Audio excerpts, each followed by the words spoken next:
Party leader and Republican representative from Virginia, Congressman Eric Cantor.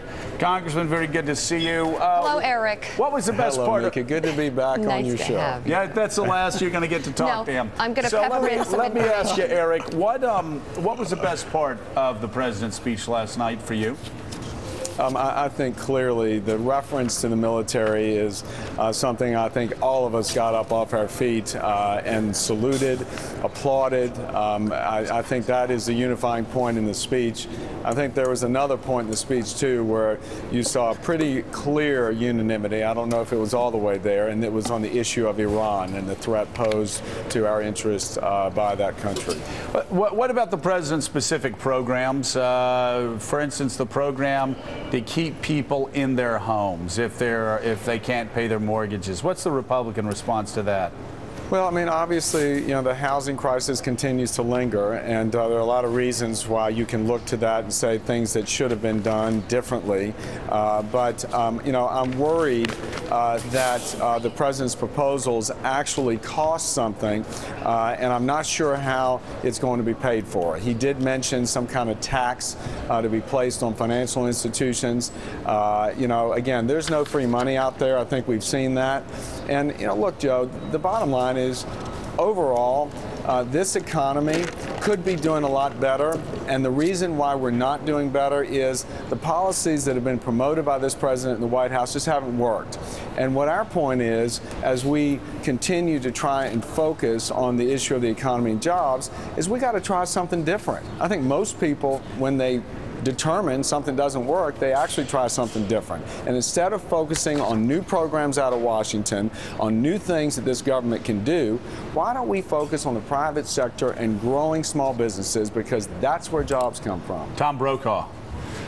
Congressman, he also talked last night about improving the skill set of American workers, and wherever you go in this country and talk to manufacturers, they say that's a huge need. There are a lot of jobs that are open.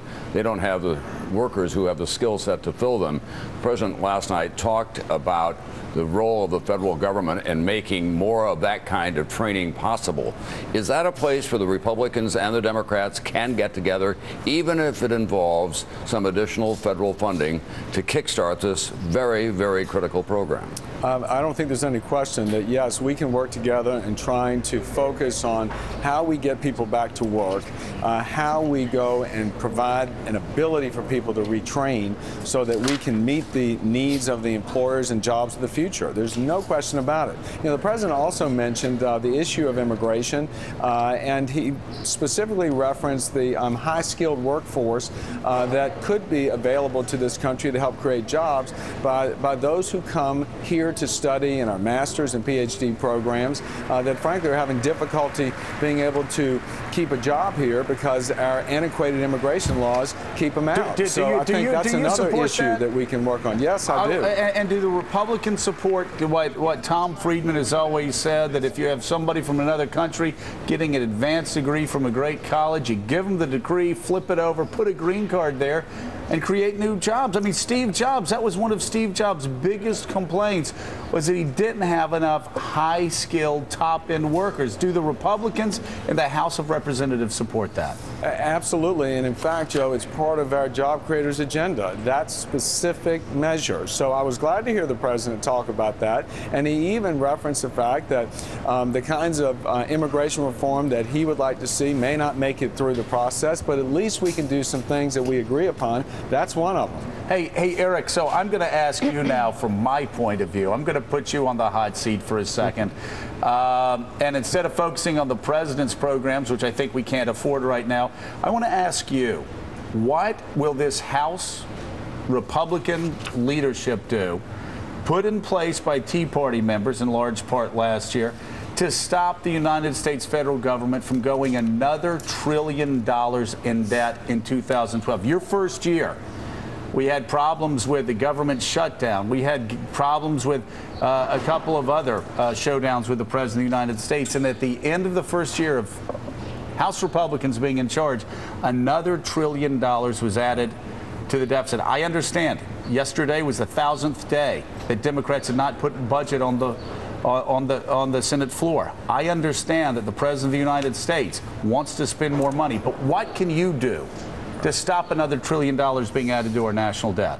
Well, first of all, Joe, you referenced a lot of the tension that occurred last year that we talked a lot about. And I think the root of that tension has to do with the fact that we do hold the majority in the House. And we've come here really to effect change, to stop the trajectory, stop the spending of trillions of dollars that we don't have.